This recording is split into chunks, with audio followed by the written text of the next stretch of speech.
Details చూద్దాం. రంగారెడ్డి జిల్లాలో రేపు సీఎం రేవంత్ రెడ్డి పర్యటించనున్నారు. సీతారాంపూర్లో ప్రీమియర్ ఎనర్జీస్ ఆధ్వర్యంలో ఏర్పాటు చేసిన అత్యాధునిక నెక్స్ట్ జెన్ సోలార్ మాడ్యూల్ తయారీ యూనిట్ ప్రారంభోత్సవంలో పాల్గొంటారు. Battery energy storage system, aluminium plant నిర్మాణ పనులను పరిశీలించనున్నారు. సీఎం రేవంత్ రెడ్డి పర్యటనతో ప్రత్యేక ఏర్పాట్లు చేశారు అధికారులు.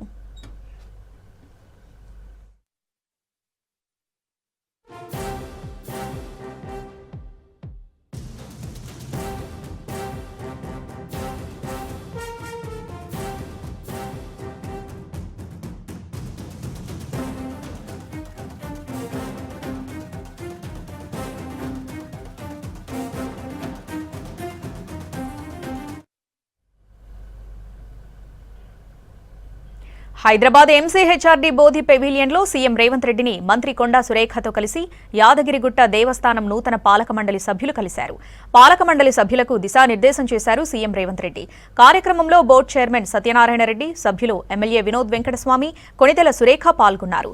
విజయరాజం, ఈశ్వరమ్మ యాదవ్, మల్లయ్య, స్వాతి, రాఘవేంద్రరావు, డాక్టర్ లక్ష్మీనారాయణ నాయక్ హాజరయ్యారు.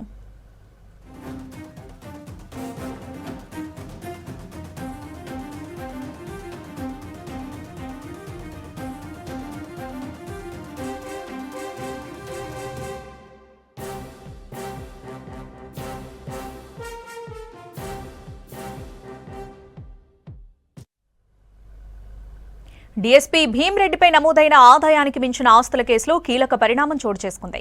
అధికార దుర్వినియోగం, పోలీస్ అధికారిగా భీమ్రెడ్డి సంపాదించిన అక్రమాస్తుల చిట్టాను ప్రభుత్వానికి అందించింది ఏసీబీ.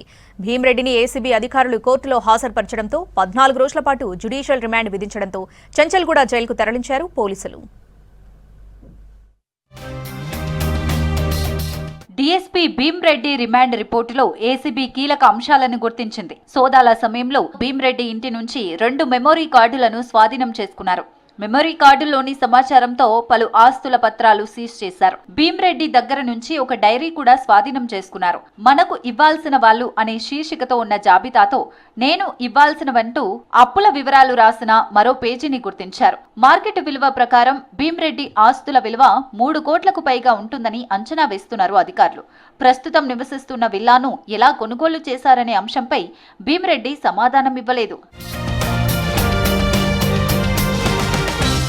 అక్రమాస్తుల సమీకరణలో భీమ్రెడ్డి చాలా ప్రణాళికాబద్ధంగా వ్యవహరించాడని ఏసీబీ ఆరోపిస్తోంది. మొదట తన పేరుతో ఆస్తులు కొనుగోలు చేసి ఆ తర్వాత బినామీల పేర్లకు బదిలీ చేస్తున్నట్లు గుర్తించారు. బినామీలు భవిష్యత్తులో తిరగబడే అవకాశం ఉండటంతో ముందుగానే క్యాన్సిలేషన్ డీడ్లు తీసుకుని తన దగ్గర ఉంచుకున్నట్లు గుర్తించారు. ఆ క్యాన్సిలేషన్ డీడ్ల ఆధారంగా బినామీల పేర్లలో ఉన్న ఆస్తులను తానే అనుభవిస్తున్నట్లు ఏసీబీ ఆరోపిస్తోంది. సోదాల సమయంలో భీమ్రెడ్డికి శ్వాస సంబంధిత ఇబ్బందులు రావడంతో పక్కనే ఉన్న ఎంబీబీఎస్ డాక్టర్తో ప్రాథమిక చికిత్సతో హాస్పిటల్కు తరలించారు. డాక్టర్లు బెడ్ రెస్ట్ తో పాటు ప్రయాణం చేయరాదని సూచించడంతో వెంటనే అరెస్ట్ చేయలేదని తెలిపింది ఏసీబీ. ఉన్నతాధికారుల ఆదేశాలతో చికిత్స అందించి తర్వాత సిటీ న్యూరో హాస్పిటల్లో కార్డియాలజిస్ట్ పర్యవేక్షణలో వైద్యం అందించారు. విచారణలో భీమ్రెడ్డి సహకరించలేదని, అక్రమాస్తులపై ఎలాంటి వివరాలు చెప్పలేదని చెప్పారు. అరెస్టు చేయకపోతే బినామీలను ప్రభావితం చేసే అవకాశముందని రిమాండ్ రిపోర్టులు తెలిపారు. ఇంకా అనధికారికంగా ఇతర అక్రమ ఆస్తులు కూడా సంపాదించినట్లు ఏసీబీ ఆరోపించింది. సోదాల్లో 10 బ్యాంకు ఖాతాలు, 2 లాకర్లు గుర్తించినట్లు తెలిపారు ఏసీబీ అధికారులు. డీఎస్పీ భీమ్రెడ్డిపై నమోదైన ఆదాయానికి మించిన ఆస్తుల కేసులో కీలక పరిణామం చోటు చేసుకుంది. అధికార దుర్వినియోగం, పోలీసు అధికారిగా భీమ్రెడ్డి సంపాదించిన అక్రమాస్తుల చిట్టాను ఏసీబీ అధికారులు ప్రభుత్వానికి అందించారు. ఉద్యోగంలో చేరిన నాటి నుంచి భీమ్రెడ్డి జీతం, ఖర్చులు, ఆదాయానికి మించి కూడబెట్టిన ఆస్తులకు సంబంధించిన పూర్తి వివరాలను నివేదిక రూపంలో తెలిపారు. భీమ్రెడ్డిపై ప్రాసిక్యూషన్ విచారణ జరిపేందుకు అనుమతి కోరారు. మరోవైపు భీమ్రెడ్డిపై పోలీసు శాఖ కూడా చర్యలు ప్రారంభించింది. సోమవారం అరెస్టు చేసిన భీమ్రెడ్డిని ఏసీబీ అధికారులు నిన్న కోర్టులో హాజరుపరిచారు. ఉస్మానియా హాస్పిటల్లో వైద్య పరీక్షలు నిర్వహించిన అనంతరం ప్రభుత్వ డాక్టర్లు ఇచ్చిన హెల్త్ రిపోర్ట్తో సహా న్యాయమూర్తి ఎదుట ప్రవేశపెట్టారు. కోర్టు భీమ్రెడ్డికి 14 రోజుల పాటు జ్యుడిషియల్ రిమాండ్ విధించడంతో చెంచల్గూడ జైలుకు తరలించారు. హైదరాబాద్ చేరుకున్నారు ఇండియన్ ఒలింపిక్ అసోసియేషన్ అధ్యక్షురాలు ఎంపీ పీటీ ఉష. శంషాబాద్ ఎయిర్పోర్ట్లో sports authority chairman Sivasenareddy, MD doctor Soni Baladevi, Telangana Olympic association ప్రతినిధులు, స్పోర్ట్స్ అథారిటీ అధికారులు ఘన స్వాగతం పలికారు. రేపు ప్రభుత్వ క్రీడా శాఖ నిర్వహించే పలు కార్యక్రమంలో పాల్గొననున్నారు. గచ్చిబౌలిలో Young India physical education and sports university logo, వెబ్సైట్ను ఆవిష్కరించనున్నారు ఉష. ఇక వర్సిటీకి సంబంధించిన వివిధ కోర్సులకు శ్రీకారం చుట్టనున్నారు. పారా నేషనల్ అథ్లెటిక్ సపోర్ట్ ప్రోగ్రాంను ప్రారంభించనున్నారు పీటీ ఉష.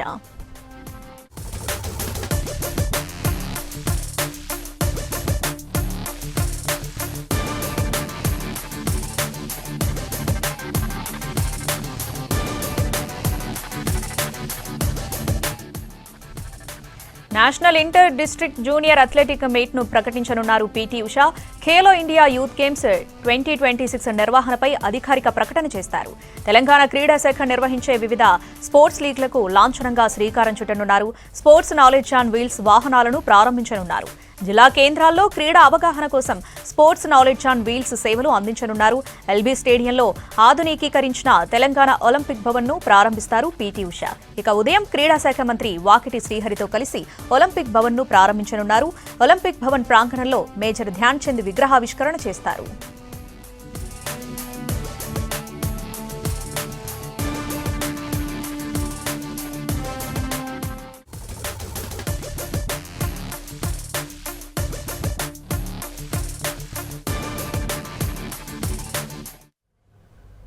హైదరాబాద్ మీర్ చౌక్ లో నకిలీ స్టడీ సర్టిఫికెట్ల ముఠా గుట్టురట్టు చేశారు పోలీసులు.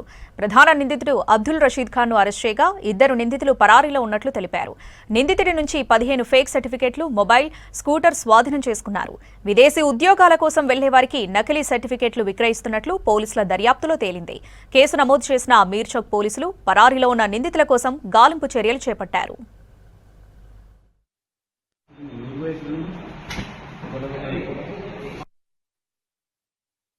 ఫేక్ ఎడ్యుకేషన్ సర్టిఫికేట్ గురించి మన పోలీస్కి ఇన్ఫర్మేషన్ వస్తే ఇమీడియట్గా పోలీస్ సైడ్ నుంచి మీర్ చౌక్ పోలీస్ స్టేషన్లో అండర్ సెక్షన్ 338 అండ్ 339 BNS కింద ఎఫ్ఐఆర్ రిజిస్టర్ చేయడం జరిగింది. In crime number of 175/2026. దాంట్లో total 15 education fake certificate seize చేయడం జరిగింది. అట్ ద సేమ్ టైం ఒక వైవో ఫోన్ అండ్ 1 స్కూటర్ కూడా సీజ్ చేయడం జరిగింది. దాంట్లో ఒక అక్యూజ్ పర్సన్ ఇప్పటివరకు అప్రెంట్ చేయడం జరిగింది. ఆయన పేరు Abdul Rashid Khan. Is a resident of Chandrangutta. So దాంట్లో కొన్ని ఇంకా కూడా అక్యూజ్ పర్సన్స్ కూడా ఇన్ఫర్మేషన్ వచ్చింది. అది కూడా ఇమీడియట్ గా మనము టీం పెట్టి ఇప్పుడు రిమాండ్ చేయడానికి ప్లాన్ చేస్తున్నాము. సో దాంట్లో ఇది సీజ్ ప్రాపర్టీస్ లో టోటల్ 15 సర్టిఫికెట్స్ లో టోటల్ 3 పర్సన్ పేరు పైన ఈ సర్టిఫికెట్స్ దొరికింది. దాంట్లో పేరు ఉన్నాయి Atiqa, Mohammed as well as Syed Rehman Ali. ఈ ముగ్గురికి కూడా దే ఆర్ 10 ఫెయిల్ స్టూడెంట్స్ ఉన్నారు. సో వారి కోసం BSc degree certificate, 10th certificate, 12th certificate as well as BPD degree certificate కూడా ప్రిపేర్ చేయడం జరిగింది. ఇది మోటివ్ ఆఫ్ దిస్ క్రైమ్ అంటే నార్మల్ గా ఎవరైనా 10th ఫెయిల్ స్టూడెంట్స్ ఎవరెవరు ఉన్నారో వారికి క్యాచ్ చేసి దాని నుంచి almost 30,000, 40,000, 60,000 depending on the capacity amount collect చేసి ఎవరైనా అబ్రాడ్ లో పోవడానికి ఉంటే ఈ ఫేక్ సర్టిఫికేట్. హైదరాబాద్ పరిధిలోని అత్తాపూర్లో ఫుడ్ సేఫ్టీ అధికారులు, హెచ్ఫాస్ట్ సిబ్బంది సంయుక్తంగా మెరుపు దాడులు నిర్వహించారు. నిబంధనలకు విరుద్ధంగా నడుస్తున్న ఒక ప్రముఖ తినుబండారాల డిస్ట్రిబ్యూటర్ వేర్ హౌస్ పై ఈ దాడులు నిర్వహించారు. రాజేంద్రనగర్ ఫుడ్ సేఫ్టీ అధికారిని సౌమ్య నేతృత్వంలో జరిగిన ఈ తనిఖీల్లో సంచలన విషయాలు వెలుగుచూశాయి. సదరు డిస్ట్రిబ్యూటర్ ఎటువంటి ప్రభుత్వ నిబంధనలు పాటించకుండా భారీ ఎత్తున వివిధ రకాల ఆహార పదార్థాలను నిల్వ ఉంచినట్లు అధికారులు గుర్తించారు. ముఖ్యంగా ఎక్స్పైరీ డేట్ అయిపోయిన తినుబండారాలను సైతం వేర్ హౌస్ లో భద్రపరచడంపై అధికారులు తీవ్ర ఆగ్రహం వ్యక్తం చేశారు.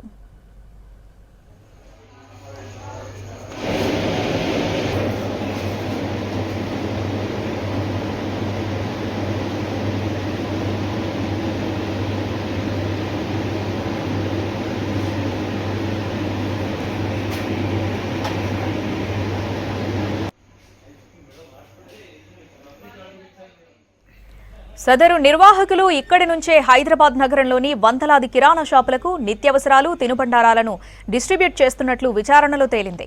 ఇప్పటికే కాలం చెల్లిన పలు రకాల ఆహార పదార్థాలను మార్కెట్లోకి సరఫరా చేసి ఉంటారని అధికారులు బలంగా అనుమానిస్తున్నారు.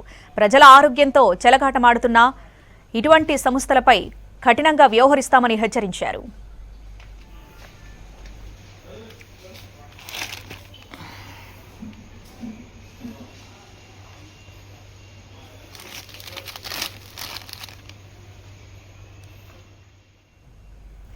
వేరు హౌస్ లో దొరికిన పలు రకాల తినుబండారాల శాంపిల్స్ ను సేకరించి ల్యాబ్ కు పంపించామన్నారు రాజేంద్రనగర్ ఫుడ్ సేఫ్టీ అధికారిని సౌమ్య. నిబంధనలు ఉల్లంఘించినందుకు గాను సదరు డిస్ట్రిబ్యూటర్ నిర్వాహకులకు నోటీసులు జారీ చేశామన్నారు. నిబంధనలు ఉల్లంఘించే డిస్ట్రిబ్యూటర్లు, వ్యాపారులపై తనిఖీలు నిరంతరం కొనసాగుతాయని అధికారులు స్పష్టం చేశారు. ये अभी तक वन मंथ हो गया सर, जब तो साइड पे रखा है वो साइड पे बाहर लगाना है ये स्टोरेज भाई स्मेल मारता है यहां पर रख दो दिखा देना ना 1 मंथ हो गया ना नहीं बाहर रखेंगे स्मेल मारेगा 1 मंथ हो गया इसका 1 मंथ हो गया लेकिन जब कंपनी भाई की तभी दूंगा मैं एक्सपोर्टर से बाहर बैठूंगा उसको कब किस कर करते हैं वो आते हैं 15 दिन में महीने में एक बार में जब उसकी रिपोर्ट बन के जाएगा तब उठा लेगा वो भाई आपका भी रिस्पांसिबिलिटी रहता ना मेरा रिस्पांसिबिलिटी है लेकिन जब कंपनी मुझे बोलेगी तभी तो मैं इसको उठाऊंगा ना जब तक ये नहीं होता ऐसे रहना सप्लाई नहीं करते लेकिन अंदर वैसी है ना कोल्ड स्टोरेज से मैं इसको बाहर रखूंगा जो अंदर सामान है वैसी है आप बोलेंगे आप बोलते रहिए सुन लेंगे बोर्ड लगाना बोर्ड लगा के एक्सपायर डेट हो गई तो सुनिए सर ये फूड आइटम है अगर मैं इसको बाहर रखूंगा स्मेल मारेगा ये इसलिए हमने कोल्ड स्टोरेज के अंदर रखा वो भी साइड करके अच्छा भी है अच्छा वाला ये वो एक्सपायर है उधर नहीं लगाना बाजू पर नहीं लगाना आपको रूल्स नहीं मालूम सुनो जब हम सुनो करते हैं 2 सेकंड सुनो मेरी बात अच्छा चीज बुरे की चीज लगाए ना और अच्छा चीज भी खराब हो जाता उसका बैक्टीरिया इसके ऊपर फॉर्मिंग हो जाता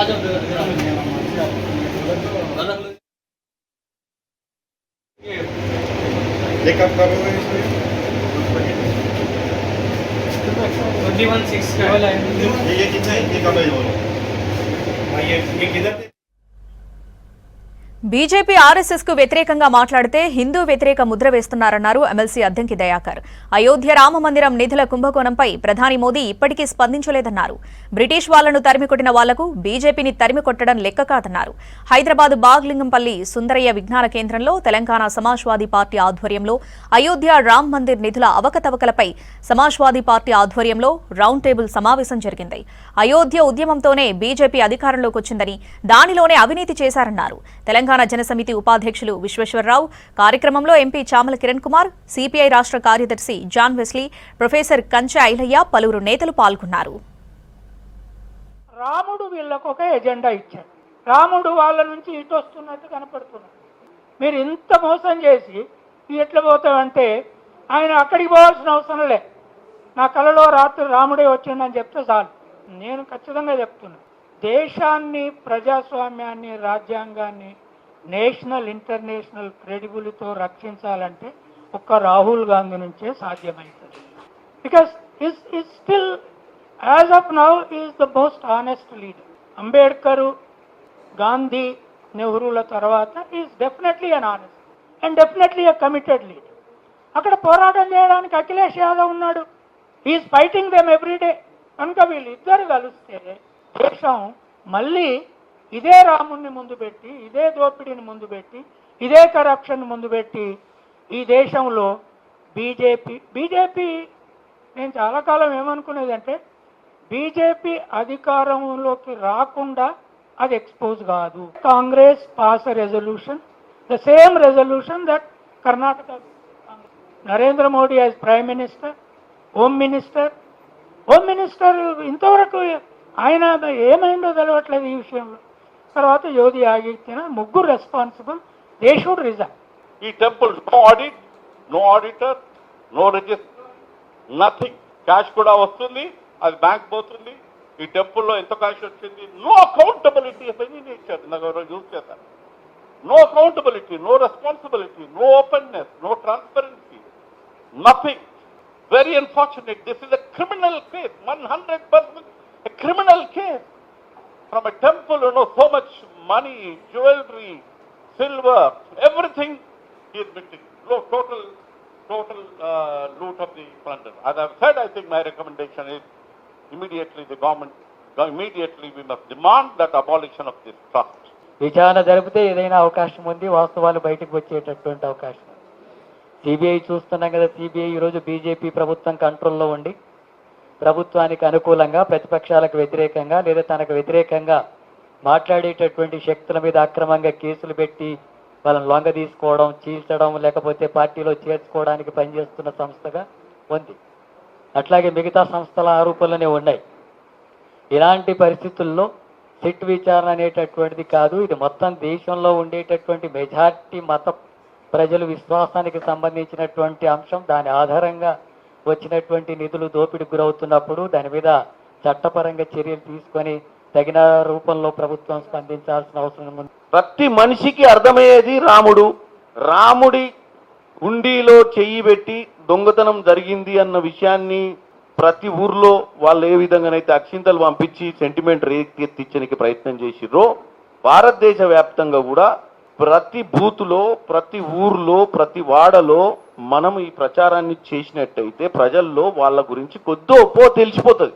కానీ చేయాల్సిన బాధ్యత ఏంటంటే, ఈరోజు మా మహేష్ కుమార్ గౌడ్ గారైనా, ఇక్కడ ఉన్నటువంటి బీఆర్ఎస్ పార్టీ అయినా, మరి వాళ్ళేం ప్రత్యేకత వాళ్ళకేం లేదు, వాళ్ళు కూడా ఇందులోనే ఒక భాగం. ఇలా మనం ఇక్కడ పోరాటం చేసి అధికారంలోకి ఉండకపోవచ్చు, కానీ ఓవరాల్గా అందరినీ మింగనికే పెద్ద కొండచెలం పైన ఉందన్న విషయాన్ని వీళ్ళు మర్చిపోవద్దు. ఈ దేశ భూమిపుత్రులదే, ఈ దేశ మూలవాసులదే, ఈ దేశ ఆదివాసులదే. ఈ దేశం నాది అనేటోడు ఎప్పుడు కూడా ఈ దేశంలో సంపద చోరీ చెయ్యడు. చేస్తే ఈ దేశాన్ని పరిపాలించేటోడు డెఫినెట్గా దాని మీద చర్యలకు పూనుకుంటాడు. మనోడు మన్ కీ బాత్ అని చెప్పి ప్రతి నెల మాట్లాడుతూ, మన్ కీ బాత్ పక్కన పెడితే రోజుకో బాత్ మాట్లాడే మోడీ దీని మీద మాట్లాడట్లేడంటే, అయోధ్య రాముని కంటే ఈ దేశంలో బీజేపీకి కానీ ఆర్ఎస్ఎస్కి కానీ ఇంకా ప్రాముఖ్యత ఉన్నది ఏంటి? ఫక్త్ హిందూగానే మాట్లాడతా. నేను ఒక మాట మాట్లాడితే, అయోధ్య రామునికే రక్షణ లేకపోతే ఈ దేశానికి రక్షణ ఎవరు కల్పిస్తారు? టెంపుల్ చోరీ లోపల, ఈ చోరీ లోపల ఇంకొక అంశం ఏంటంటే, ఒక గోపాలరావు అనే ఒక అతను ఆర్ఎస్ఎస్ వ్యక్తి ఆ కమిటీని విజిట్ చేసుకుంటూ అతని నెవ్యూని అతను హుబ్లీ నుంచి ఫ్లైట్లో అయోధ్యకు రావడం, వెళ్ళేటప్పుడు మాత్రం బస్తాలలో నింపుకొని ట్రైన్లో వెళ్ళడం హుబ్లీకి అనేది అదొకటి అంశం బలంగా మనకు బయట కనపడుతున్నది. ఇది అతిపెద్ద బ్లో యాక్చువల్గా. ఇది విశ్వసనీయత పూర్తిగా కోల్పోయింది. బీజేపీని నమ్మే స్థితి లేకుండా పోయింది, ఆర్ఎస్ఎస్ని కూడా నమ్మే స్థితి లేకుండా పోయింది. వీళ్ళు చెప్పేది అబద్ధాలు, వీళ్ళు చెప్పేదంతా ఆధిపత్య సామాజిక వర్గాలకు ఒక బలమైన వ్యవస్థను సృష్టించడానికే ఈ కథలు చెప్తారనే ఒక మెసేజ్ కూడా జనం లోపల వెళ్తున్న స్థితి ఉన్నది. కాబట్టి ఇంత దోపిడీ, ఇంత బలమైన దోపిడీ, నేను అనుకుంటా గాంధీ హత్య కంటే ఇంకా పెద్ద అటాక్ ఈ భారత. మైనర్లు వాహనాలు నడపడం నేరమన్నారు రవాణా శాఖ అధికారులు. 18 ఏళ్లలోపు వయసు వారికి వాహనాలు ఇవ్వొద్దని తల్లిదండ్రులకు సూచించారు. మైనర్లు వాహనం నడుపుతూ పట్టుబడితే ఆ వాహనం యజమాని లేదా సంరక్షకుడు నేరస్తుడిగా పరిగణించబడతారని, చట్టం ప్రకారం శిక్షకు అర్హులవుతారని చెప్పారు. మైనర్లు నడిపిన వాహనం రిజిస్ట్రేషన్ 12 నెలల పాటు రద్దవుతుందన్నారు. అలాగే మైనర్కు 25 ఏళ్లు వయసొచ్చే వరకు డ్రైవింగ్ లైసెన్స్ రాదని చెప్పారు.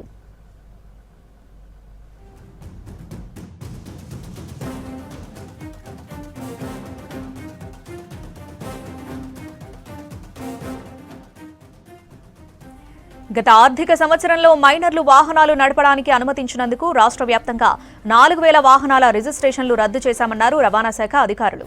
మైనర్ డ్రైవింగ్ పై విస్తృతంగా తనిఖీలు చేస్తున్నామన్నారు. పిల్లలు, ప్రజల భద్రత దృష్ట్యా మైనర్ పిల్లలకు వాహనాల తాళాలు ఇవ్వొద్దని సూచించారు.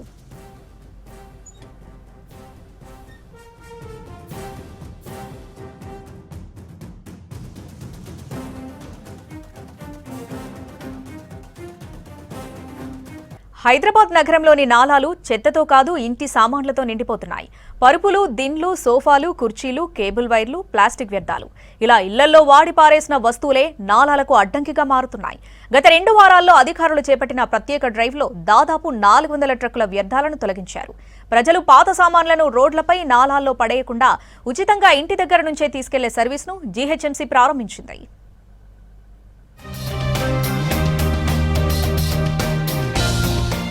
హైదరాబాద్లో వర్షాకాలం మొదలయ్యేసరికి నాలాల పరిస్థితి మరోసారి బయటపడుతోంది.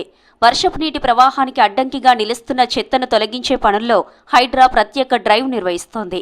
ఈ డ్రైవ్లో నగరంలోని ప్రధాన నాలాల నుంచి దాదాపు 400 ట్రక్కుల వ్యర్థాలను తొలగించారు. అయితే అధికారులు ఊహించినట్లుగా మట్టి కాకుండా పాత పరుపులు, సోఫాలు, దిండ్లు, కుర్చీలు, టేబుళ్లు, ప్లాస్టిక్ డబ్బాలు, కేబుల్ వైర్లు, గృహోపకరణాలు భారీగా బయటపడడం ఆశ్చర్యానికి గురిచేసింది. నాలాల్లో పేరుకుపోయిన భారీ వ్యర్థాల కారణంగా వర్షపు నీటి ప్రవాహం పూర్తిగా ఆగిపోతుంది. ఫలితంగా స్వల్ప వర్షానికి నీరు రోడ్లపైకి వచ్చి కాలనీలు జలమయం అవుతున్నాయి. డ్రైనేజీ వ్యవస్థపై తీవ్ర ఒత్తిడి పడడంతో ట్రాఫిక్ సమస్యలు, దోమల వ్యాప్తి, దుర్వాసన వంటి సమస్యలు కూడా పెరుగుతున్నాయి. ప్రతి ఏడాది నాలాల డీసిల్టింగ్పై కోట్ల రూపాయలు ఖర్చు చేస్తున్నప్పటికీ ప్రజలు నిర్లక్ష్యంగా వ్యర్థాలను పడేయడం వల్ల పరిస్థితి మళ్లీ మొదటికి వస్తుందని తెలిపారు ఆఫీసర్స్. నగరంలో ఇంటింటికి తిరిగి చెత్త సేకరించే స్వచ్ఛ ఆటో కార్మికులు పరుపులు, దిండ్లు, సోఫాలు, ఇతర ఫర్నిచర్ మాత్రం తీసుకువెళ్లడం లేదు. భారీ సోఫాలు, పరుపులు వేస్తే మా స్వచ్ఛ ఆటో నిండిపోతుందని వాళ్ళు తీసుకెళ్లడం లేదు. దీంతో వాటిని ఇంట్లో ఉంచుకోలేక రోడ్ల పక్కన, నాలాలలో పడిస్తున్నారు స్థానికులు. దీంతో వర్షాలు వచ్చినప్పుడు నాలాల్లో చిక్కుకొని వర్షపు నీటికి ఆటంకంగా మారుతున్నాయి. ఈ సమస్యకు శాశ్వత పరిష్కారంగా జీహెచ్ఎంసీ కొత్త కార్యక్రమానికి శ్రీకారం చుట్టింది. పాత పరుపులు, పనికిరాని ఫర్నిచర్ను రోడ్లపై, ఖాళీ స్థలాల్లో లేదా నాలాల్లో పడేయకుండా ఉచిత డోర్ స్టెప్ పికప్ సేవను స్టార్ట్ చేసింది. జీహెచ్ఎంసీ విడుదల చేసిన క్యూఆర్ కోడ్ను స్కాన్ చేసి బుకింగ్ చేసుకుంటే సిబ్బంది నేరుగా ఇంటి వద్దకు వచ్చి ఆ వస్తువులను ఎలాంటి ఛార్జ్ లేకుండా తీసుకెళ్తారు. ప్రస్తుతం ఈ సేవ నగరంలోని 6 జీహెచ్ఎంసీ జోన్లలో అందుబాటులోకి తీసుకొచ్చారు. వర్షాకాలంలో నగరంలో వరద ముప్పు తగ్గించాలంటే ప్రతి ఒక్కరూ బాధ్యతగా వ్యవహరించాలని హైడ్రా కమిషనర్ రంగనాథ్ ప్రజలకు సూచించారు. ప్లాస్టిక్ వ్యర్థాలు, సోఫాలు, పరుపులు, దిండ్లు, ఫర్నిచర్ వంటి భారీ గృహ వ్యర్థాలను నాలాలు, చెరువులు, రోడ్ల పక్కన పడేయవద్దని విజ్ఞప్తి చేశారు. టన్నుల కొద్దీ ప్లాస్టిక్ అనేది బయటపడుతూ ఉన్నది. కేబుల్ వైర్లు కూడా ఒక దగ్గర చందానగర్ ఒక కల్వర్ట్ కింద కేబుల్ వైర్లు దాదాపు ఒక లారీ లోడ్ కేబుల్ వైర్లు ఒక దగ్గర అంటే ఆ కల్వర్ట్ కింద దొరికినాయి. అండ్ ప్లాస్టిక్ వ్యర్థాలు అయితే గనక ఇప్పటికి మోర్ దెన్ 300 లారీల దాకా మేము తీయటం జరిగిందనమాట. మనం ప్రకృతితోటి గనక మనం విధ్వంసం చేస్తే అదే ప్రకృతి మనతోటి కూడా ఆడుకుంటుంది అనమాట. మన చెత్త డిస్పోజల్ చాలా చాలా ముఖ్యమైన అంశంగా మనం తీసుకోవాలి. ప్రజలందరూ కూడా గమనించాలని చెప్పేసి హైడ్రా తరపు నుంచి మా విజ్ఞప్తి. ఇంటి దగ్గర నుంచి సేకరించిన పరుపులు, ఫర్నిచర్ను నేరుగా శాస్త్రీయ రీసైక్లింగ్ కేంద్రాలకు తరలిస్తామన్నారు అధికారులు. ఈ సేవలు కేవలం పాత పరుపులు, ఫర్నిచర్కు మాత్రమే పరిమితమని చెప్పారు.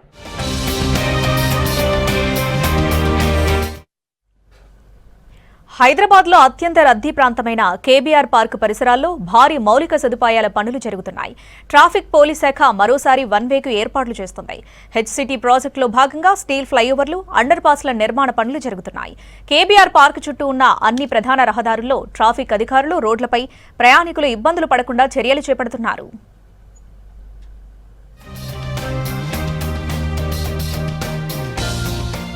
హైదరాబాద్లోని కేబీఆర్ పార్క్ జంక్షన్ దగ్గర నగర అభివృద్ధిలో భాగంగా 7 ఫ్లైఓవర్లు, 7 అండర్ పాస్ల నిర్మాణ పనులు చేపడుతున్నారు. దీంతో ట్రాఫిక్ పోలీసులు 2 సార్లు వన్వే ట్రయల్ రన్ నిర్వహించారు. ఎల్వి ప్రసాద్ హాస్పిటల్ వైపు నుంచి వచ్చే వాహనాలను Basavatarakam cancer hospital, Omega hospital, Bharatiya Vidya Bhavan junction మీదుగా జూబ్లీహిల్స్ చెక్పోస్ట్ వైపు అనుమతిస్తున్నారు. అలాగే ITC Kohinoor, cable bridge, Madhapur వైపు నుంచి వచ్చే వాహనాలకు ప్రత్యామ్నాయ మార్గాలను సూచిస్తున్నారు పోలీసులు. ట్రాఫిక్ ను క్రమబద్ధీకరించేందుకు అంబులెన్సులు, అత్యవసర సేవలకు ఎలాంటి ఇబ్బందులు తలెత్తకుండా కేబీఆర్ పార్క్ చుట్టూ ప్రత్యేక సైనింగ్ బోర్డ్స్ ఏర్పాటుకు మార్కింగ్ చేస్తున్నారు. రోడ్డుకు అనుకూలంగా ఎక్కడ సైనేజ్ బోర్డు పెట్టాలనేది దాన్ని మార్కింగ్ చేస్తున్నాం ప్రజెంట్. ఇప్పుడు పంజాగుట్ట నుంచి వచ్చే అరౌండ్ కేబీఆర్ పార్క్ చుట్టూ పోయే వాళ్ళకి ఎలాంటి ఇబ్బందులు రాకుండా ఉండడానికి, ఎలాంటి యాక్సిడెంట్లు కూడా ప్రివెంట్ చేయడానికి సైనేజ్ బోర్డులు ఏర్పాటు చేస్తాం. ఎక్కడైతే అండర్ పాస్ వస్తుందో అక్కడ compulsory barricading, proper barricade, illuminating plus రేడియంతో స్టిక్కర్స్తో పాటు వేస్తున్నాము. అక్కడ ఎలాంటి యాక్సిడెంట్లు కానీ ఎలాంటి కాకుండా పక్కా ప్రికాషన్ తీసుకొని వాళ్ళు చేస్తున్నారు. దానికి ట్రాఫిక్ తరఫు నుంచి కూడా సీనియర్ ఆఫీసర్స్ ఇన్స్ట్రక్షన్ ప్రకారం మేము చేయాల్సిన ఏర్పాట్లు కూడా చేస్తున్నాం. హైదరాబాద్ నగర అభివృద్ధిలో భాగంగా ప్రభుత్వం ప్రతిష్టాత్మకంగా చేపడుతున్న హెచ్సిటీ ప్రాజెక్టు పనుల్లో భాగంగా అండర్ పాస్ల కోసం భారీగా గుంతలను తీస్తున్నారు మెగా కంపెనీ ప్రతినిధులు. ఈ క్రమంలో Hyderabad CP Sajjanar, mega engineering ప్రతినిధులు కేబీఆర్ పార్క్ చుట్టూ ప్రయాణికులు ప్రమాదాలకు గురికాకుండా ప్రత్యేక సైనేజ్ బోర్డ్స్ ను ఏర్పాటుకు మార్కింగ్స్ చేశారు. కేబీఆర్ పార్క్ చుట్టూ 7 ఫ్లైఓవర్లు, 7 అండర్ పాస్లు నిర్మాణం కానుండడంతో ట్రాఫిక్ ఫ్రీ మూవ్మెంట్ కోసం మెగా ప్రతినిధులు రాత్రి వేళలో కూడా కనిపించే విధంగా రేడియం స్టిక్కర్స్ తో కూడిన దాదాపు 90 బోర్డ్స్ ఏర్పాటు చేస్తున్నారు. నైట్ టైం వాళ్ళకి విజిబిలిటీ కోసం కానీ, డే టైంలో కూడా విజిబిలిటీ కోసం కానీ ప్రతిదీ స్టాండర్డ్ ప్రకారంగా మనం ప్రిపేర్ చేసుకోవడం జరుగుతుంది. ఈ ప్రెజెంట్ అప్రాక్స్గా ఒక 80 to 90 బోర్డ్స్ అయితే ఆల్రెడీ ప్లాన్ చేసుకున్నాం. అండ్ అవి ఇంకా మనకి ఎక్కడైతే కావాలి అనుకున్నా ఇప్పుడు మార్కింగ్ బట్టి అవి ఇంకా పెరిగే ఛాన్స్ కూడా ఉంది. ఒక 30 to 40 ఎక్స్ట్రా. ఎక్కడైతే మన లేన్ చేంజెస్ ఉన్నాయో, మీడియన్ కటింగ్స్ ఉన్నాయో అలాంటి చోట మనకి ఇల్యూమినేషన్ చూసుకోవడం కానీ, లేకపోతే మన ఈ వెహికల్ డైవర్షన్స్ వాళ్ళ బ్లైండ్ స్పాట్స్ అబ్జర్వ్ చేయడం కానీ అలాంటివి కూడా మనం క్లియర్ చేసుకుని అది సక్సెస్ అయ్యేలా మనం ప్లాన్ చేసుకుంటున్నాం. కేబీఆర్ పార్క్ చుట్టూ 1-వే ట్రయల్ రన్ నిర్వహించిన అధికారులు ట్రయల్లో ప్రధాన రహదారులపై గుర్తించిన సమస్యలను పరిష్కరించేందుకు చర్యలు చేపడుతున్నారు. కేబీఆర్ చుట్టూ 1-వే నిర్వహించిన సమయంలో డివైడర్లు, ట్రీ కట్టింగ్, రోడ్డు విస్తరణ పనులపై అధికారులు, మెగా సంస్థ దృష్టి సారించింది. దీంతో కేబీఆర్ చుట్టూ వాహనదారులకు ప్రధాన రహదారులపైన యూటర్న్ల వెడల్పు పెంచటం, రోడ్ల విస్తరణ వంటి చర్యలతో పాటు రోడ్లకు ఇరువైపులా బ్యారికేడ్లు, కాంక్రీట్ బ్యారియర్స్ ఏర్పాటు చేశారు. రాత్రి వేళలో వాహనాలు ప్రమాదానికి గురైనా గుంతలలో పడకుండా వాహనాలు సులభంగా సాగేలా అవసరమైన మార్పులు చేస్తున్నారు. హైదరాబాద్ నగరంలో పెరుగుతున్న వాహనాల రద్దీకి దీర్ఘకాలిక పరిష్కారం చూపించాలన్న లక్ష్యంతో హెచ్సిటీ ప్రాజెక్టులో భాగంగా చేపడుతున్న ఈ 1-వే అమలు చేయడానికి అధికారులు కృషి చేస్తున్నారు. ఇప్పటి వరకు నిర్వహించిన 2 ట్రయల్ రన్లలో వచ్చిన ఫలితాలు, ప్రజల స్పందన, ఎదురైన సమస్యల ఆధారంగా త్వరగా 1-వే ట్రాఫిక్ నిర్వహణపై నిర్ణయాలు తీసుకునే అవకాశం ఉంది. భారత రక్షణ రంగంలో స్వదేశీ సాంకేతికతను మరింత బలోపేతం చేయాలనే లక్ష్యంతో టీవర్క్స్ వేదికగా నేషనల్ డిఫెన్స్ ఇన్నోవేషన్ కాంక్లేవ్ 2026ను ఘనంగా నిర్వహించారు. దేశవ్యాప్తంగా ఎంపికైన డిఫెన్స్ డీప్ టెక్ స్టార్టప్లు తమ కొత్త ఆవిష్కరణలను ప్రదర్శించాయి. ప్రభుత్వం సహకారంతో నిర్వహించిన ఈ కార్యక్రమంలో పరిశ్రమలు, రక్షణ నిపుణులు, స్టార్టప్ వ్యవస్థాపకులు పాల్గొన్నారు. మేక్ ఇన్ ఇండియా లక్ష్యాన్ని మరింత వేగవంతం చేసే ప్రయత్నమే ఈ కాంక్లేవ్ అని అన్నారు నిర్వాహకులు.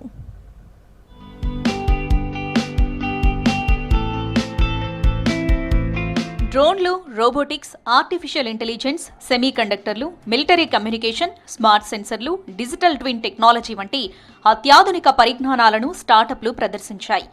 యుద్ధ సమయంలో సైనికుల ప్రాణాలను కాపాడే అన్మాన్డ్ సిస్టమ్స్, సరిహద్దు నిఘాను మరింత బలోపేతం చేసే స్మార్ట్ టెక్నాలజీలు ప్రత్యేక ఆకర్షణగా నిలిచాయి.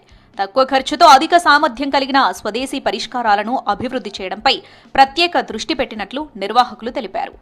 భవిష్యత్తు యుద్ధ అవసరాలను దృష్టిలో పెట్టుకుని ఈ టెక్నాలజీలను రూపొందిస్తున్నామని టీవర్క్స్ నుంచి స్టార్టప్ నిర్వాహకులు చెప్పారు. డ్రోన్స్లో యాక్చువల్గా 3 రకాలు ఉన్నాయండి.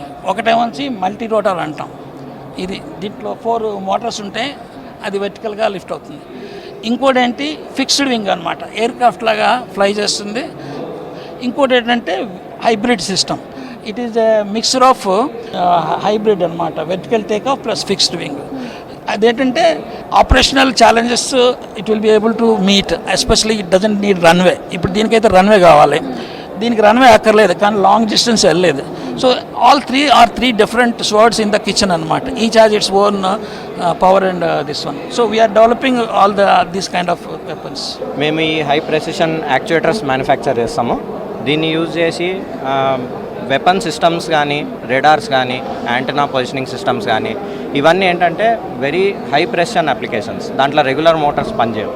ఇవి zero backlash high precision Motors. ఇవైతే మనకి డిఫెన్స్కి పర్ఫెక్ట్ అప్లికేషన్. రైట్ నో ఇవన్నీ ఇంపోర్టెడ్ ఉన్నాయి. మనం ఇక్కడనే లోకల్గా హైదరాబాద్లో మ్యానుఫ్యాక్చర్ చేసి టీవర్క్స్ హెల్ప్తోని ఇవి డిఫెన్స్కి పిచ్ చేస్తున్నాం. రక్షణ రంగంలో విదేశాలపై ఆధారపడే పరిస్థితిని తగ్గించి స్వదేశంలోనే అత్యాధునిక ఆయుధాలు, పరికరాలు, నిఘా వ్యవస్థలను అభివృద్ధి చేయడం ప్రస్తుతం భారత్ లక్ష్యంగా పెట్టుకుంది. గతంతో పోలిస్తే భారత స్టార్టప్లు ప్రపంచ స్థాయి సాంకేతికతను రూపొందించే స్థాయికి చేరుకున్నాయని నిపుణులు అభిప్రాయపడ్డారు. ఒకప్పుడు దిగుమతులపై ఆధారపడిన అనేక రక్షణ పరికరాలు ఇప్పుడు దేశీయంగా తయారవుతున్నాయని తెలిపారు. ఇది దేశ భద్రతతో పాటు ఆర్థిక వ్యవస్థను బలపరుస్తుందన్నారు. సరిహద్దు భద్రత, ఉగ్రవాద నిరోధం, నిఘా వ్యవస్థలు, కమ్యూనికేషన్, అంతరిక్ష సాంకేతికత వంటి కీలక రంగాల్లో ఈ కొత్త ఆవిష్కరణలు ఎంతో ఉపయోగపడనున్నాయని చెప్పారు ఇన్వెంటర్స్. లాస్ట్ 5 yearsలో especially Russia Ukraine war plus last 1 yearలో ఈ ఇరాన్ ఇంకా యుఏఈ కాన్ఫ్లిక్ట్ వల్ల the world as a whole has realized that drone అనేది is a very integral part of war అయిందండి. సో దాన్ని of course drone అంటే the counter drone technology is also very important. So అది మన India has just realized post operation Sindoor and చాలా వరకు drones అనేది promote చేస్తుందండి. But the drones have to be made in India. So technology అంతా ఇండియాలో develop చేసుకుని manufacture చేస్తే there will be a lot of demand అండి. In the next 10 years there will be a lot of new technologies developed in this unmanned aerial vehicle space. ఇప్పుడు present technology ఏదైతే perimeter ఉంది, intrusion జరిగినప్పుడు detection అవుతుంది. But detection ఏంటి, అది human వచ్చినా animal వచ్చినా డిటెక్ట్ చేసేస్తుంది. మా స్పెసిఫిక్ టెక్నాలజీ ఏంటంటే అది స్పెసిఫిక్గా హ్యూమన్స్ని డిటెక్ట్ చేస్తుంది. అండ్ హ్యూమన్స్ని అది ఎంత యాక్యురేట్గా డిటెక్ట్ చేస్తుందంటే, ఫర్ ఇన్స్టెన్స్ మీరు 300-400 మీటర్స్ దూరంలో ఉన్నా సరే, if you want to shoot the terrorist, మీరు ఇయర్ని కూడా షూట్ చేయొచ్చు. That's what the accuracy that we are building right now. ప్రమాదక ప్రాంతాలలో సైనికుల స్థానంలో డ్రోన్లు, రోబోటిక్ వ్యవస్థలను వినియోగించే అవకాశాలు మరింత పెరుగుతున్నాయని తెలిపారు. కృత్రిమ మేధస్సు ఆధారిత వ్యవస్థలు వేగంగా నిర్ణయాలు తీసుకోవడంలో, శత్రు కదలికలను గుర్తించడంలో కీలక పాత్ర పోషిస్తాయని వివరించారు స్టాల్ నిర్వాహకులు. భవిష్యత్తు యుద్ధాల్లో సాంకేతికతే ప్రధాన ఆయుధంగా మారనుండటంతో ఇలాంటి ఆవిష్కరణలు ఎంతో కీలకమని టీవర్క్స్ సీఈఓ జోగిందర్ తనిఖీల్లా తెలిపారు. 3 రకాలుగా సపోర్ట్ ఇస్తామండి. ఒకటేమో సపోర్ట్ బిజినెస్ ఆపర్చునిటీస్ కోసం. అందుకనే ఇవాళ మేము ఇక్కడ మీరు చూస్తే నా వెనకాల ఆర్మీ వాళ్ళు ఉన్నారు, నేవీ వాళ్ళు ఉన్నారు, ఎయిర్ ఫోర్స్ వాళ్ళు ఉన్నారు, డిఆర్డిఓ వాళ్ళు ఉన్నారు. అందరూ వచ్చి ఈ స్టార్టప్స్ని కలుస్తూ ఉంటారు. తర్వాత ఇంకో రకంగా సపోర్ట్ ఎలా ఇస్తామంటే వెంచర్ క్యాపిటల్ వాళ్ళని కూడా పిలిచాం. సో వెంచర్ ఫైనాన్సింగ్ చేసే వాళ్ళు కూడా ఇక్కడ ఉన్నారు. వాళ్ళు కూడా స్టార్టప్స్తో ఇంటరాక్ట్ అవుతున్నారు, యూజర్స్తో ఇంటరాక్ట్ అవుతున్నారు. అండ్ మూడో రకంగా మా ఇంజనీరింగ్ సపోర్ట్ ఇస్తాం. ఇంజనీరింగ్ అండ్ ఫ్యాబ్రికేషన్ మా దగ్గర అన్ని ఫెసిలిటీస్ ఉన్నాయి, ఇంజనీర్స్ ఉన్నాయి. స్టార్టప్స్కి వాళ్ళు ఒక ప్రోడక్ట్ చేస్తున్నారంటే ఆ ప్రోడక్ట్ని మనం ఎలా బెటర్గా చేయొచ్చు, లేకపోతే ఎలా ఫ్యాబ్రికేట్ చేసి మార్కెట్ దాకా తీసుకెళ్ళచ్చు, ఈ సపోర్ట్ చేస్తాం. భారత యువతలో ఉన్న ప్రతిభను ప్రపంచానికి చాటి చెప్పే వేదికగా ఈ నేషనల్ డిఫెన్స్ ఇన్నోవేషన్ కాంక్లేవ్ నిలిచింది. ప్రభుత్వ, పరిశ్రమలు, రక్షణ సంస్థలు, స్టార్టప్ల మధ్య సమన్వయం పెరిగితే భారత్ ప్రపంచ రక్షణ సాంకేతిక రంగంలో అగ్రదేశాలతో పోటీ ఉండదన్నారు T Works CEO. Atmanirbhar Bharat, make in India లక్ష్యాలకు ఈ తరహా కార్యక్రమాలు మరింత ప్రోత్సహిస్తాయని నిర్వాహకులు తెలిపారు.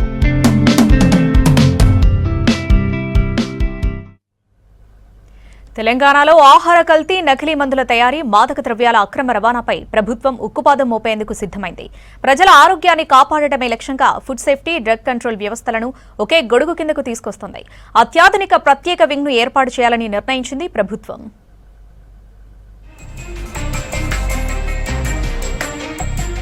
తెలంగాణలో ఆహార కల్తీ రోజురోజుకు ఆందోళనకరంగా మారుతోంది. వంటింట్లో ఉపయోగించే నిత్యావసర వస్తువుల నుంచి చిన్నారులు తినే చాక్లెట్లు, బిస్కెట్లు వరకు కల్తీ జరుగుతోందనే ఆరోపణలు పెరుగుతున్నాయి. ప్రజల ఆరోగ్యానికి తీవ్ర ముప్పుగా మారిన ఈ పరిస్థితిని అరికట్టేందుకు తెలంగాణ ప్రభుత్వం కఠిన చర్యలు చేపడుతోంది. ప్రభుత్వ ప్రధాన కార్యదర్శి సంజయ్ జాజు, డీజీపీ సివి ఆనంద్తో పాటు పలువురు ఉన్నతాధికారులు నిర్వహించిన ఉన్నత స్థాయి సమీక్షా సమావేశంలో కీలక నిర్ణయాలు తీసుకున్నారు. ప్రస్తుతం విడివిడిగా పనిచేస్తున్న ఫుడ్ సేఫ్టీ, డ్రగ్ కంట్రోల్ విభాగాలను విలీనం చేసి ఒకే ప్రత్యేక శాఖగా ఏర్పాటు చేయాలని నిర్ణయించారు. ఈ శాఖకు ఒకే విభాగాధిపతి నాయకత్వం వహించేలా పరిపాలనా చర్యలు చేపడతారు. కొత్తగా ఏర్పాటు చేయనున్న ఈ ప్రత్యేక వింగ్లో enforcement wing, legal cell, forensic science ల్యాబొరేటరీలు, ప్రత్యేక ప్రాసిక్యూషన్ విభాగాలను ఏర్పాటు చేయనున్నారు. ఆహార, ఔషధ రంగాల్లో నిబంధనలను ఉల్లంఘించే వారిపై వేగంగా విచారణ జరిపి చట్టపరమైన చర్యలు తీసుకునేలాగా సమగ్ర వ్యవస్థను రూపొందిస్తున్నారు. ఆహార కల్తీతో పాటు రాష్ట్రంలో మాదక ద్రవ్యాల నియంత్రణపైన ఈ శాఖ ప్రత్యేక దృష్టి సారించనుంది. డ్రగ్స్ అక్రమ రవాణా, సరఫరా నెట్వర్క్లను ఛేదించేందుకు అత్యంత నైపుణ్యం కలిగిన ప్రత్యేక బృందాలను వినియోగించనున్నారు. దీంతో గ్రేహౌండ్స్, ఆక్టోపస్ వంటి ప్రత్యేక బలగాల నుంచి తిరిగి తీసుకొచ్చిన అనుభవజ్ఞులైన పోలీసు సిబ్బంది, కమాండోలను ఈ శాఖలో నియమించేందుకు ప్రభుత్వం సన్నాహాలు చేస్తోంది. రాష్ట్ర వ్యాప్తంగా ఉన్న హోటళ్లు, రెస్టారెంట్లు, ఆహార తయారీ కేంద్రాల్లో నాణ్యత ప్రమాణాలు ఎప్పటికప్పుడు అధికారులు తనిఖీ చేస్తారు. దీంతో పాటు నకిలీ మందుల తయారీ కేంద్రాలు, అక్రమ నిల్వలు, సరఫరా ముఠాలపై కూడా ప్రత్యేక బృందాలు నిఘా ఉంచనున్నాయి. అవసరమైతే ఆకస్మిక దాడులు నిర్వహించి కల్తీ వ్యాపారులపై కఠిన చర్యలు తీసుకోనున్నారు. ప్రజల ఆరోగ్య రక్షణే ప్రధాన లక్ష్యంగా రూపుదిద్దుకుంటున్న ఈ కొత్త ఆహార ఔషధ నియంత్రణ ప్రత్యేక శాఖకు సంబంధించిన అంతర్గత ఏర్పాట్లు దాదాపు పూర్తయ్యాయని అధికారులు తెలిపారు. త్వరలోనే అధికారిక ఉత్తర్వులు వెలువడే అవకాశం ఉంది. ఆహార కల్తీ, నకిలీ మందులు, మాదక ద్రవ్యాలపై మరింత సమర్థవంతమైన చర్యలు తీసుకునే వ్యవస్థ అందుబాటులోకి రానుంది. దీంతో ప్రజల ఆరోగ్య భద్రతకు మరింత పటిష్టమైన రక్షణ లభిస్తుందని ప్రభుత్వం భావిస్తోంది. పేదలకు రక్షణగా ఇచ్చిన ఇండ్లు ఇప్పుడు ప్రాణాలు తీసే ఉచ్చులుగా మారాయనే ఆరోపణలు వినిపిస్తున్నాయి. 20 ఏళ్ల క్రితం ప్రభుత్వం నిర్మించి ఇచ్చిన వాంబే ఇండ్లు ఒక్కొక్కటిగా శిథిలమవుతున్నాయనే విమర్శలున్నాయి. స్లాబుల నుంచి పెచ్చులు ఊడి ఇండ్లల్లో ఉండేవారిపై పడుతున్నాయి. వర్షం పడితే ఇంట్లో ఉండలేని పరిస్థితి ఉందన్నారు బాధితులు. అధికారులకు, ప్రజాప్రతినిధులకు ఎన్నిసార్లు ఫిర్యాదు చేసినా సమస్య పరిష్కారం కాలేదని ఆరోపించారు.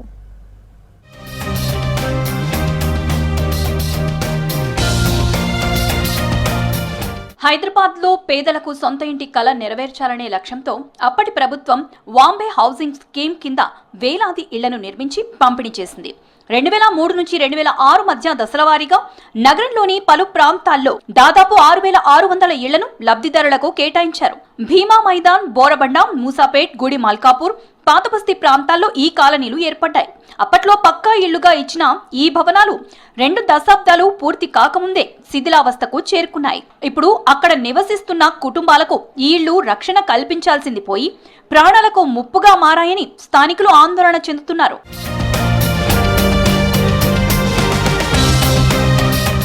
వాంబే కాలనీలోని అనేక భవనాల్లో గోడల నుంచి భారీ పెచ్చులు ఊడిపడుతున్నాయి. పైకప్పులు, సిమెంట్ పెచ్చులు విరిగి ఇంట్లో ఉన్న వారిపై పడుతున్న ఘటనలు చోటు చేసుకుంటున్నాయని స్థానికులు తెలిపారు. కొన్ని చోట్ల మెట్లు పూర్తిగా దెబ్బతిని ఎప్పుడు కూలిపోతాయో తెలియని పరిస్థితి నెలకొంది. భవనాల గోడల మధ్య పగుళ్లు ఏర్పడి వాటిలో చెట్లు, మొక్కలు పెరిగాయి. దీంతో భవనాల బలం మరింత తగ్గిపోయిందని స్థానికులు ఆందోళన వ్యక్తం చేస్తున్నారు. 2005 ఇచ్చిర్రు నా ఇంట్లో 21 years అయితే ఆల్రెడీ. ఇప్పుడు కొద్ది పాత పడిపోయిన లోపల కొద్దిగా డ్యామేజ్ ఉంది చిన్న చిన్న ఇండ్లలో. అంటే అప్పుడు కన్స్ట్రక్షన్ బాగాలే కాబట్టి ఇప్పుడు డ్యామేజ్ ఉంది. ఇప్పుడేమో మొన్న నోటీసులు ఇచ్చారు. వాళ్ళు ఏమంటారు, నోటీసులు ఇస్తే ఇక్కడ తీసేసి వేరే అవుట్స్కట్స్లు ఇస్తా అంటారు. ఇప్పుడు మా 21 years నుంచి మా వాళ్ళు అంతా ఇక్కడనే, ఇప్పుడు పక్కనే ఇళ్ళలో పనిచేసే వాళ్ళు ఉంటారు, ఆఫీస్లో పనిచేసే అందరూ ఇక్కడనే సెటిల్ అయి ఉన్నారు. ఇప్పుడు ఎక్కడ వెళ్ళి అవుట్స్కట్స్లు ఇస్తా అంటే మాకు నడవదు కానీ, ఇప్పుడు మేము ఇక్కడ బతికేటోళ్ళం ఇక్కడనే బతాం కానీ ఎప్పుడైనా అక్కడ పోలేమని చెప్పి మా ఆందోళన అంతే. ఇప్పుడు మొత్తం నాని ఉన్నాయి, మెత్తవాడిపోయిన ఇళ్ళని. అలా పిల్లలు కూడా రాడ్లు ఉంటాయి కదా, రాడ్లు మొత్తం ఇదైపోయింది, బలమే లేదు ఇళ్ళలో.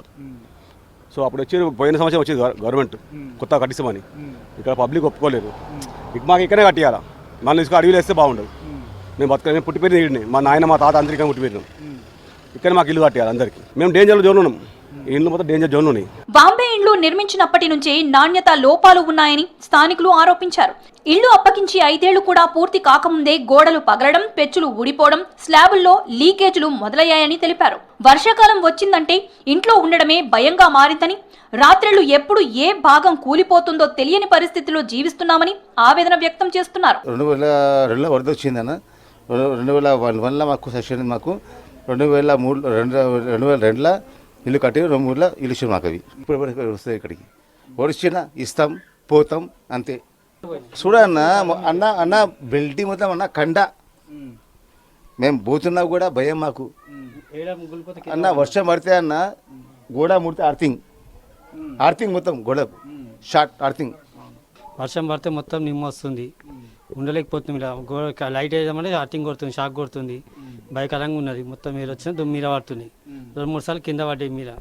అంటే ముసలు ఉంటే చేస్తుంటారు, మేము బయట పనులకు పోతుంటాము, గులిపోతే మీర పడితే అప్పుడు మేము ఎక్కడో ఇబ్బంది ఉంటుంది. నెత్తి వాళ్ళు ఎవరు పట్టించుకుని ఆదులు లేరు, ఇక్కడ చూసిన లేరు. రాజకీయాలకు మాకు చెప్పొద్దా, మాకు ఫోన్ చేయదు అంటారు. వాళ్ళు చెప్పినా ఫోన్ చేసిన రాదు, చెప్పకుండా రాదు. ఇళ్ల పరిస్థితిపై ఎన్నిసార్లు అధికారులు, ప్రజాప్రతినిధులకు ఫిర్యాదు చేసినా సమస్య మాత్రం అలాగే ఉందని స్థానికులు ఆరోపించారు. పలుమార్లు వినతి పత్రాలు ఇచ్చినా అధికారులు వచ్చి చూసి వెళ్లిపోవడమే తప్ప శాశ్వత పరిష్కారం చూపలేదని చెప్తున్నారు. కొన్ని చోట్ల తాత్కాలిక మరమ్మతులు చేసినా అవి కూడా ఎక్కువ కాలం నిలవలేదన్నారు.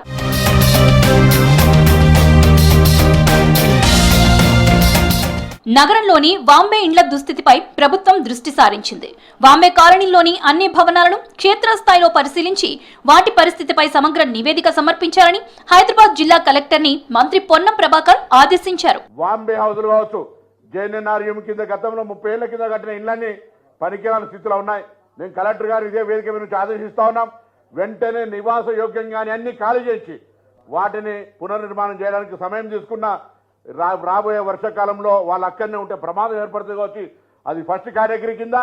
2 రిపేర్ చేయగలిగినటువంటి అన్ని కూడా మనం హౌసింగ్ మినిస్టర్ దగ్గర రివ్యూలో కూడా చెప్పుకున్నాం. అటువంటి అన్ని 2వ కేటగిరీ కింద పునర్నిర్మాణం చేయడము, వాటిని రిపేర్ చేయడము. 3 అసలు పనికి రావన్నప్పుడు వాటిని కూలగొట్టి తిరిగి ఇచ్చేటువంటి కార్యక్రమానికి 3 రకాలుగా నివేదిక మన హైదరాబాద్ జిల్లాలో దాదాపు 30-40 జాగాల్లో ఇటువంటి ఓల్డ్ పాత 30 ఏళ్ల కింద కట్టినటువంటి ఉన్నాయి. వాటన్నిటి మీద ఒక రివ్యూ చేయాలని సందర్భంగా కోరుతా ఉన్నా. పేదలకు రక్షణగా ఉండాల్సిన ఇళ్లు ఇప్పుడు ప్రమాద సంకేతాలుగా మారాయి. 20 ఏళ్ల క్రితం అందించిన బాంబే ఇండ్లు మరమ్మతులతో నిలబడతాయా లేక కొత్త నిర్మాణాలే శాశ్వత పరిష్కారమా అని తెలియాల్సి ఉంది. ప్రభుత్వం కోరిన నివేదికలో ఎలాంటి నిజాలు బయటపడతాయనేది ఇప్పుడు ఆసక్తికరంగా మారింది.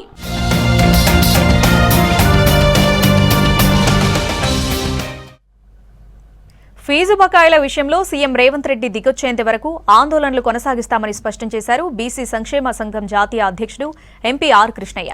ప్రభుత్వ విద్యా వ్యవస్థను రేవంత్ నిర్వీర్యం చేస్తున్నారని ఆగ్రహం వ్యక్తం చేశారు. ఫీజు రియంబర్స్మెంట్ బకాయిల కోసం బషీర్బాగ్ ఫ్లైఓవర్ నుంచి జగ్జీవన్ రామ్ విగ్రహం బీసీ నేతలు చేపట్టిన నిరసన కార్యక్రమంలో పాల్గొన్నారు ఆర్ కృష్ణయ్య. పెండింగ్లో ఉన్న 8,000 కోట్ల ఫీజు బకాయిలను విడుదల చేయాలని డిమాండ్ చేశారు. 1,000 కోట్లు వెంటనే చెల్లించాలని 16 లక్షల మంది విద్యార్థులు ఈరోజు రాష్ట్రంలో తీవ్ర ఆందోళనకరంగా ఉన్నారు. డిగ్రీలు పూర్తి అయినాయి, కోర్సులు పూర్తి అయినాయి, సర్టిఫికెట్లు ఇవ్వడం లేదు, కొత్త వారికి అడ్మిషన్లు ఇవ్వడం లేదు. విద్యార్థులు నానా ఇబ్బందులు పడుతుంటే ముఖ్యమంత్రి నీరోగా ప్యారిని కాలిపోతుంటే నీరో చక్రవర్తి పిడేలు వాయించినట్టు నిశ్శబ్దంగా దోసుకోండి దాచుకోండి అని పెట్టిండు. అందుకు నిరసనగా ఈరోజు వేలాది మందితోటి తిరుగుబాటు ప్రదర్శన యాత్ర, ఫీజుల రియంబర్స్మెంట్ బకాయిలపై తిరుగుబాటు యాత్ర ప్రారంభమైంది. ఈ తిరుగుబాటు రాష్ట్రంలోని ప్రతి కాలేజీలో ప్రతి టౌన్లో కూడా జరుగుతుంది. ఈరోజు దాదాపు ఇప్పుడు వచ్చిన రిపోర్ట్ ప్రకారం 300 కాలేజీలలో 300 చోట్ల ప్రదర్శనలు జరుగుతున్నాయి. ముఖ్యమంత్రి గారు ఇప్పటికైనా దిగిరావాలి. ఇప్పటికీ రోజు ఏం పని ఇది మాకు అర్థమైతే లేదు. పిల్లలు చదువుకోవాలన్నా, ఉద్యమాలు చేసుకుంటే రోడ్ల మీద తిరగాలన్నా అర్థమైతే లేదు. ముఖ్యమంత్రి గారు దీని మీద స్పందించకుండా ఇంకా కార్యాపన చేస్తే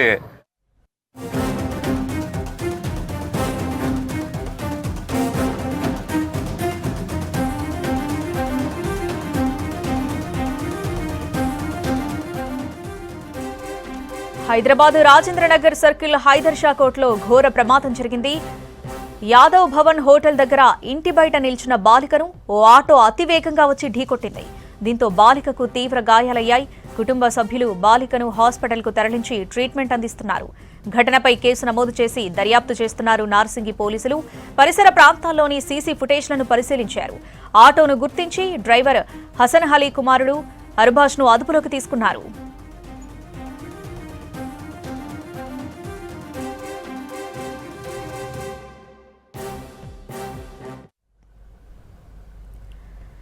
మియాపూర్ పరిధిలో నమోదైన వ్యక్తి అదృశ్యం కేసు హత్యగా తేలింది.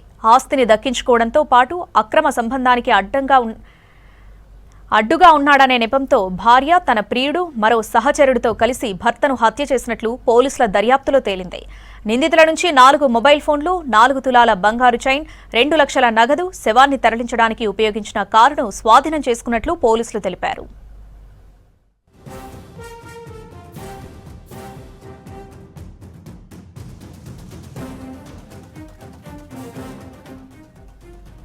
రంగారెడ్డి జిల్లా మియాపూర్కు చెందిన మల్లాని పెంతేష్ వ్యాపారం చేస్తూ జీవించేవాడు. భార్య సత్యావతికి మధుసూదన్ రెడ్డితో అక్రమ సంబంధం ఏర్పడింది. పెంతేష్ ఆస్తిని స్వాధీనం చేసుకోవాలని హత్య చేసినట్లు పోలీసుల విచారణలో తేలింది. నిందితులు సత్యావతితో పాటు మధుసూదన్ రెడ్డి, రాజేష్ను అదుపులోకి తీసుకున్నారు పోలీసులు.